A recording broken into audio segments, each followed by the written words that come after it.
হাজারো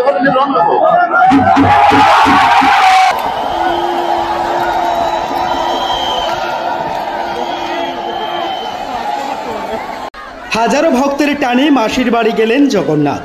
ঘণ্টা, কাসর, খোল, করতালের গর্জনে মুখরিত হয়ে উঠল মেলাঘরের জগন্নাথ বাড়ি।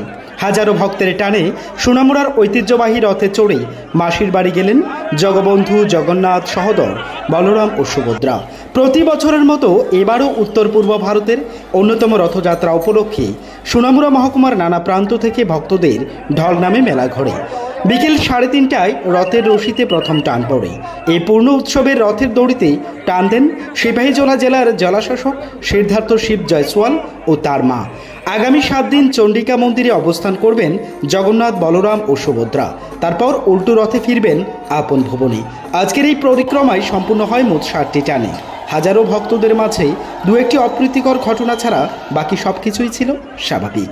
Bureau report, Tripura TV.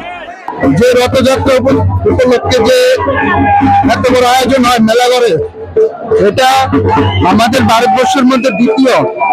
পুরীর পরে আমাদের মেলাঘর জগন্নাথ বাড়ি লোয়া সবচেয়ে ত্রিপুরার মধ্যে নর্থ ইস্টের মধ্যে প্রথম স্থান অধিকার করেছে আমাদের মেলাঘর পৌর পরিষদের আন্ডারে।